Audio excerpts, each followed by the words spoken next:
Welcome to Tanvi's kitchen. ఈరోజు recipe వచ్చేసి Ramzan special sheer kurma రెసిపీని చూపించబోతున్నానండి. షీర్ కుర్మా అంటే అందరికి ఫేవరెట్ కదా. సో ఈ షీర్ కుర్మాని ఇంట్లోనే ఈజీగా టేస్టీగా చేయాలంటే ఒక్కసారి ఈ వీడియో చూసి ట్రై చేయండి. అంతేకాదండి, ఈ షీర్ కుర్మా ఎన్ని గంటలైనా చిక్కబడకుండా పల్చగా క్రీమీ టెక్చర్తో నోట్లో వేసుకుంటే కరిగిపోయేంత తీయగా ఈ షీర్ కుర్మాని ఇంట్లోనే ఈజీగా ప్రిపేర్ చేసుకోవచ్చండి. సో ఇక లేట్ చేయకుండా రంజాన్ స్పెషల్ షీర్ కుర్మాని ఇంట్లోనే ఎలా చేసుకోవాలో చూసేద్దామా. ముందుగా డ్రై ఫ్రూట్స్ అన్నిటినీ నానబెట్టుకోవాలండి. ఇక్కడ డ్రై ఫ్రూట్స్ అన్నిటినీ కలిపి నేను ఒక పావు కప్పు వరకు తీసుకున్నాను. నేను తీసుకున్న డ్రై ఫ్రూట్స్ ఏంటంటే కాజు, బాదం, పిస్తా, ఈ మూడింటిని నానబెట్టుకున్నానండి. ఇలా నానబెట్టుకున్న పప్పుల్ని వాటర్ అంతా తీసేసి పప్పులను మాత్రమే తీసుకొని ఇలా చిన్న చిన్న ముక్కలుగా అన్నిటినీ కట్ చేసుకోవాలండి. చూడండి, కాజు, బాదం, పిస్తాని ఈ విధంగా చిన్న చిన్న ముక్కలుగా కట్ చేసుకున్నాం కదా. ఇప్పుడు వీటిని పక్కన పెట్టేసి డేట్స్ని కూడా కట్ చేసుకుందామండి. ఇక్కడ నేను తీసుకున్న డేట్స్ మామూలు షాపులలో దొరికే పండు డేట్స్ని తీసుకున్నానండి. సో ఈ డేట్స్ తీసుకున్నప్పుడు మనకి ఈ డేట్స్ని ఎక్కువగా నానబెట్టాల్సిన అవసరం లేదండి. జస్ట్ వాష్ చేసుకొని ఇలా చిన్న చిన్న ముక్కలుగా కట్ చేసుకుంటే సరిపోతుంది. ఒకవేళ మీ దగ్గర ఈ డేట్స్ లేకుండా ఎండు ఖర్జూరా ఉంటే ఆ ఎండు ఖర్జూరాని కంపల్సరీగా డ్రై ఫ్రూట్స్తో పాటు 4 hours అయినా నానబెట్టుకోవాలండి. ఇక్కడ నేను పండు ఖర్జూరాన్ని తీసుకున్నాను కాబట్టి వీటిని కూడా డైరెక్ట్గా చిన్న చిన్న ముక్కలుగా కట్ చేసుకొని పక్కన పెట్టేసుకున్నానండి. ఇప్పుడు స్టవ్ వెలిగించి స్టవ్ మీద పాన్ పెట్టుకుని అందులో 1 టేబుల్ స్పూన్ దాకా నెయ్యిని వేసి కరిగించండి. నెయ్యి అంతా కరిగి కొద్దిగా వేడైనప్పుడు మనం చిన్న ముక్కలుగా కట్ చేసుకున్న కాజు, బాదం, పిస్తాను వేసి మంచిగా ఫ్రై చేసుకోవాలండి. ఒకవేళ మీ దగ్గర ఎండు ఖర్జూరా తీసుకున్నట్లయితే వీటితో పాటు ఎండు ఖర్జూరాన్ని కూడా వేసుకొని ఫ్రై చేసుకోండి. నేను తీసుకుంది పండు ఖర్జూరా కాబట్టి వీటితో పాటు ఫ్రై చేయట్లేదండి, ఎందుకంటే మనకు ఆ పండు ఖర్జూరా అనేది త్వరగా వేగిపోతాయి. ఈ పప్పులన్నీ కొద్దిగా వేగిన తర్వాత ఇందులో 1 టేబుల్ స్పూన్ కిస్మిస్ని అలాగే 1 టీ స్పూన్ చిరోంజి పప్పును కూడా వేసి వీటిని కూడా చక్కగా ఫ్రై చేసుకోవాలండి. ఈ పప్పులను ఫ్రై చేసేటప్పుడు ఫ్లేమ్ హైలో కాకుండా లోలో పెట్టి ఫ్రై చేసుకోండి. ఎక్కడ మాడకుండా చక్కగా ఫ్రై అవుతాయండి. చూడండి, కొద్దిగా బ్రౌన్ కలర్ వస్తే సరిపోతుందండి. ఇప్పుడు వీటిని ఒక ప్లేట్లోకి తీసేసుకుందామండి. చూడండి, పప్పులు ఎక్కడ మాడకుండా చక్కగా ఫ్రై అయ్యాయి కదా. ఇలా ఫ్రై అవ్వాలండి. ఇప్పుడు మళ్ళీ ప్యాన్లో కాస్త నెయ్యి ఉంది కదండి. సో అదే నెయ్యిలో మనం కట్ చేసుకున్న డేట్స్ ముక్కల్ని కూడా వేసుకొని ఫ్రై చేసుకోవాలండి. ఈ డేట్స్ ముక్కలు మనకు ఫ్రై అవ్వడానికి ఎక్కువగా టైం పట్టదండి, చాలా త్వరగా వేగిపోతాయి. జస్ట్ ప్యాన్లో వేసి అటు ఇటు రోస్ట్ చేసుకుంటే అవే వేగిపోతాయండి. చూడండి, ఈ మాత్రం వేగితే సరిపోతుందండి. ఇప్పుడు వీటిని కూడా ఒక ప్లేట్లోకి తీసేసుకుందామండి. డ్రై ఫ్రూట్స్ అన్నీ ఫ్రై చేసుకోగా నాకు ప్యాన్లో మరి కాస్త నెయ్యి మిగిలిందండి. సో సేమియాని ఫ్రై చేసుకోవడానికి ఈ నెయ్యి సరిపోతుందండి. ఇందులో ఈ సేమియాని వేసి ఈ సేమియాని కూడా చక్కగా ఫ్రై చేసుకోవాలండి. ఒకవేళ మీకు నెయ్యి మిగలలేదు అనుకుంటే మరి కాస్త నెయ్యిని యాడ్ చేసుకొని ఈ సేమియాని ఫ్రై చేసుకోండి. మనకు ఈ సేమియా బయట సూపర్ మార్కెట్లో ఎక్కడైనా దొరికేస్తుందండి.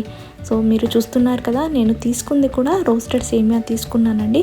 ప్లెయిన్ సేమియా తీసుకున్నట్లయితే సేమియాని బ్రౌన్ కలర్ వచ్చేంత వరకు ఫ్రై చేసుకోవాల్సి వస్తుందండి. సో ఇలా రోస్టెడ్ సేమియా తీసుకుంటే ఏంటంటే మనకు ఎక్కువగా ఫ్రై చేసుకోవాల్సిన అవసరం లేదండి. సేమియా అనేది చాలా తక్కువ టైంలో త్వరగా వేగిపోతుందండి. చూసారు కదా, సేమియా మొత్తం చక్కగా ఫ్రై అయిపోయింది. ఈ విధంగా ఫ్రై అవుతే సరిపోతుందండి. ఇప్పుడు ఈ సేమియాని కూడా ఒక ప్లేట్లోకి తీసేసుకుందామండి. ఇలా రోస్ట్ చేసుకున్న సేమియాని ప్లేట్లోకి తీసుకున్న తర్వాత కొద్దిగా చల్లారనివ్వాలండి. ఇప్పుడు ఇదే ప్యాన్లో 1/2 లీటర్ వరకు పాలను వేసి పాలను మరిగించుకోవాలండి.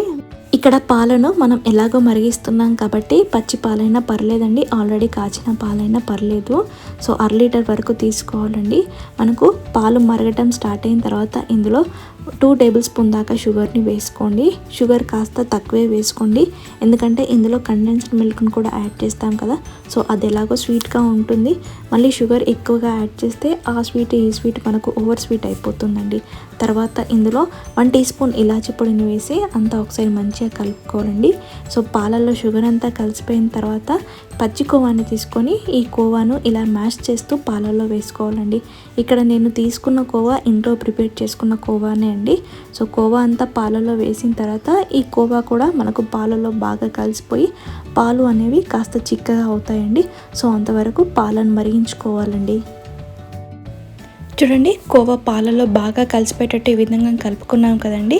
ఇప్పుడు ఈ పాలను 3 నిమిషాలు ఫ్లేమ్ మీడియంలోనే ఉంచి బాగా మరిగించుకుందామండి. 3 నిమిషాల తర్వాత చూడండి మనకు పాలు అనేవి కాస్త చిక్కగా అయినట్లు అనిపిస్తుంది కదా. ఇప్పుడు ఇందులో కండెన్స్డ్ మిల్క్ని యాడ్ చేసుకుందామండి. అలాగే మనం ముందుగా ఫ్రై చేసి పెట్టుకున్న డ్రై ఫ్రూట్స్ ఉన్నాయి కదండి. సో వాటిలో నుంచి కొన్ని పప్పులను యాడ్ చేసుకొని మరికొన్నిటిని ఫైనల్లో గార్నిషింగ్ కోసం పక్కన పెట్టేసుకుందామండి. ఇలా కండెన్స్ మిల్క్ డ్రై ఫ్రూట్స్ని యాడ్ చేసుకున్నాం కదా. ఇప్పుడు ఈ పాలను అంతా ఒకసారి కలిపేసుకుందామండి. కండెన్స్ మిల్క్ డ్రై ఫ్రూట్స్ని వేసాం కదండి. ఇప్పుడు ఈ పాలని ఒక పొంగు వచ్చేంత వరకు మరిగించుకుందామండి. చూడండి పాలు ఒక పొంగు రావటం స్టార్ట్ అయింది కదా. ఇప్పుడు ఇందులో ముందుగా ఫ్రై చేసి పెట్టుకున్న సేమియాను వేసేసుకుందామండి. ఇలా సేమియా మొత్తం పాలల్లో వేసాక అంతా ఒకసారి మంచిగా కలిపేసుకుందామండి. ఇక్కడ సేమియా మనకు ఎక్కువగా ఉడకాల్సిన అవసరం లేదండి. జస్ట్ కలిపినంతసేపు మంట పైన ఉంచి ఆ తర్వాత స్టవ్ ఆఫ్ చేసుకుంటే ఆ వేడికి ఈ సేమియా అనేది చక్కగా ఉడికిపోతుందండి. మళ్ళీ ఎక్కువగా కుక్ చేసుకుంటే ఈ పాయసం అనేది మనకు చల్లబడే కొద్దీ బాగా దగ్గరగా అవుతుందండి. సో ఆ వేడికి ఉడికిపోతుంది కాబట్టి ఇలా కలిపేసుకోగానే స్టవ్ ఆఫ్ చేసేసుకుందామండి. మనకు షీర్ కుర్మా రెడీ అయిపోయిందండి. ఇప్పుడు దీన్ని ఒక సర్వింగ్ బౌల్లోకి సర్వ్ చేసుకుందామండి. ఒక సర్వింగ్ బౌల్ తీసుకొని అందులోకి రెడీ అయిపోయిన షీర్ కుర్మాని అంతా వేసేసుకుందామండి. ఇలా బౌల్ మొత్తం షీర్ కుర్మా వేసాక మనం ముందుగా కొన్ని డ్రై ఫ్రూట్స్ని పక్కన పెట్టుకుందాం కదండి. సో వాటిని ఫైనల్గా పైనుంచి గార్నిషింగ్ చేసేసుకుందామండి. చివరిగా కాస్త కుంకుమ పువ్వు రేకులను కూడా పైనుంచి వేసుకోండి. ఇది పూర్తిగా ఆప్షనల్ అండి. మీ దగ్గర ఉంటే వేసుకోండి, లేదంటే లేదండి. వేస్తే చూడడానికి లుక్ బాగుంటుందని నేను కొద్దిగా వేసుకొని సర్వ్ చేస్తున్నానండి. చూసారు కదా ఎంతో టేస్టీగా ఉండే రంజాన్ స్పెషల్ షీర్ కుర్మా రెడీ అయిపోయిందండి. ఈ షీర్ కుర్మాని వేడిగా తీసుకున్నా చాలా బాగుంటుందండి, లేదా ఫ్రిడ్జ్లో పెట్టుకొని తీసుకున్నా కూడా సూపర్ టేస్టీగా ఉంటుందండి. సో సమ్మర్ కాబట్టి చల్లగా తింటేనే బాగుంటుంది. సో చూసారు కదా ఈ క్రీమీ టేస్టీ అయిన షీర్ కుర్మా రెసిపీని ఈ రంజాన్కి డెఫినెట్గా మీరు ఒకసారి ట్రై చేయండి.